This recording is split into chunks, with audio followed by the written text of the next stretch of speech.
Halo, Assalamualaikum warahmatullahi wabarakatuh. Jumpa lagi dengan materi pembelajaran Bahasa Indonesia kelas 10. Kali ini kita akan membahas beberapa hal yang harus dipahami ketika akan membacakan puisi. Hal-hal yang harus diperhatikan: 1. Rima dan irama. Artinya, dalam membaca puisi tidak terlalu cepat ataupun tidak terlalu lambat. Membaca puisi berbeda dengan membaca sebuah teks biasa, karena puisi terikat oleh rima dan irama. Sehingga dalam membaca puisi, jangan terlalu cepat, juga jangan terlalu lambat. 2. Artikulasi atau kejelasan suara. Artinya, suara kita dalam membaca puisi harus jelas. Misalnya saja dalam mengucapkan huruf-huruf vokal A, I, U, E, O, I, Au. 3. Ekspresi mimik wajah.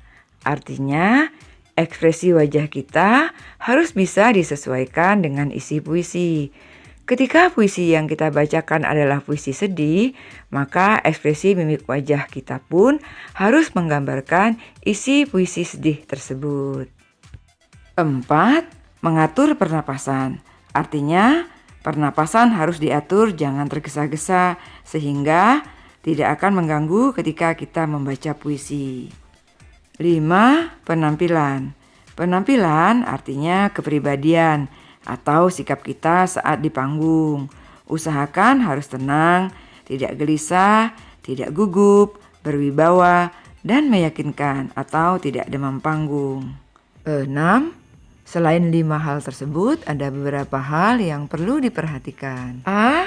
Vokal. Suara yang dihasilkan harus benar. Salah satu unsur dalam vokal ialah artikulasi atau kejelasan pengucapan. Kejelasan artikulasi dalam mendemonstrasikan puisi sangat perlu. Bunyi vokal seperti A, I, U, E, O, I, Au, dan sebagainya harus jelas terdengar. Demikian pula dengan bunyi-bunyi konsonan. B. Ekspresi. Ekspresi ialah pengungkapan atau proses menyatakan yang memperlihatkan atau menyatakan maksud, gagasan, dan perasaan. Ekspresi mimik atau perubahan raut muka harus ada, namun harus proporsional sesuai dengan kebutuhan menampilkan gagasan puisi secara tepat. C. Intonasi atau tekanan dinamik dan tekanan tempo. Intonasi ialah ketepatan penyajian dalam menentukan keras lemahnya pengucapan suatu kata. Intonasi terbagi menjadi 2, yaitu tekanan dinamik. Tekanan dinamik yaitu tekanan pada kata-kata yang dianggap penting. Sedangkan tekanan tempo adalah cepat lambat pengucapan suku kata atau kata. Demikianlah beberapa hal yang harus diperhatikan, yang harus dipahami ketika Anda akan membaca puisi. Baiklah, berikut ini kita akan mendengarkan seorang sastrawan terkenal membacakan puisi karya-karyanya. Siapakah sastrawan terkenal itu? Bernama lengkap Willy Brodus Surendra Brotorendra. Lahir di Solo 7 November 1935, meninggal di kota Depok 6 Agustus 2009. Dia adalah penyair, dramawan, pemeran dan sutradara teater berkebangsaan Indonesia. Dia menulis puisi, skenario drama, cerpen, dan esai sastra di berbagai media massa. Penyair ternama ini kerap dijuluki sebagai burung merak. Beliau tidak hanya terkenal di dalam negeri, tetapi juga di luar negeri.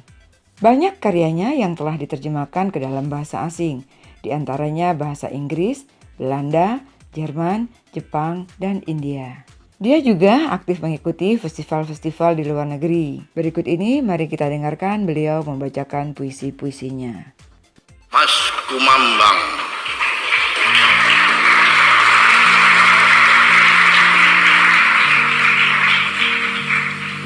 Kabut fajar menyusut dengan perlahan. Bunga bintaro berguguran di halaman perpustakaan.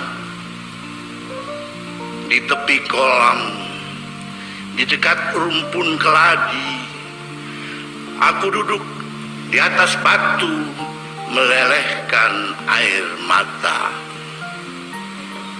Cucu-cucuku, zaman macam apa, peradaban macam apa yang akan kami wariskan kepada kalian?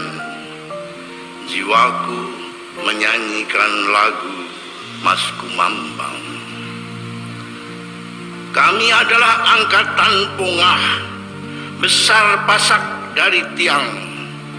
Kami tidak mampu membuat rencana menghadapi masa depan, karena kami tidak menguasai ilmu untuk membaca tata buku masa lalu, dan tidak menguasai ilmu untuk membaca tata buku masa kini. Maka rencana masa depan hanyalah spekulasi keinginan dan angan-angan. Cucu-cucuku, negara terlanda gelombang zaman edan. Cita-cita kebajikan terempas batu lesu di pangku batu. Tetapi aku keras bertahan, mendekap akal sehat dan suara jiwa, biarpun tercampak di selokan zaman. Bangsa kita kini seperti dadu terperangkap di dalam kaleng hutang yang dikocok-kocok oleh bangsa adikuasa tanpa kita bisa melawannya. Semuanya terjadi atas nama pembangunan yang mencontoh tatanan pembangunan di zaman penjajahan. Tatanan kenegaraan dan tatanan hukum juga mencontoh tatanan penjajahan, menyebabkan rakyat dan hukum hadir tanpa kedaulatan. Yang syah berdaulat hanya pemerintah dan partai politik. Oh comberan peradaban, oh martabat bangsa yang kini compang-camping. Negara gaduh, bangsa rapuh,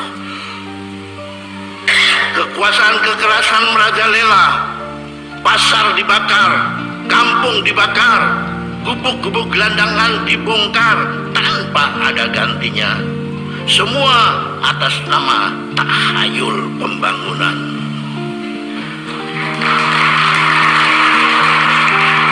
Restoran dibakar, toko dibakar, gereja dibakar atas nama semangat agama yang berkobar. Apabila agama menjadi lencana politik, maka erosi agama pasti terjadi. Karena politik tidak punya kepala, tidak punya telinga, tidak punya hati. Politik hanya mengenal kalah dan menang, kawan dan lawan, peradaban yang dangkal.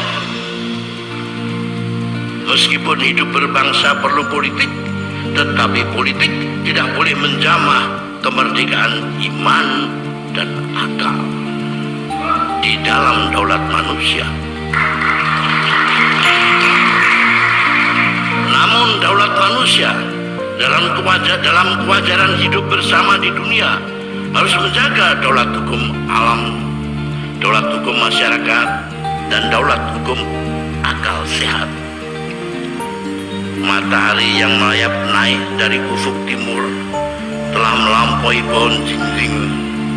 Udara yang ramah menyapa tubuhku, menyebarkan bau bawang yang digoreng di dapur, berdengung sepasang kumbang yang bersanggama.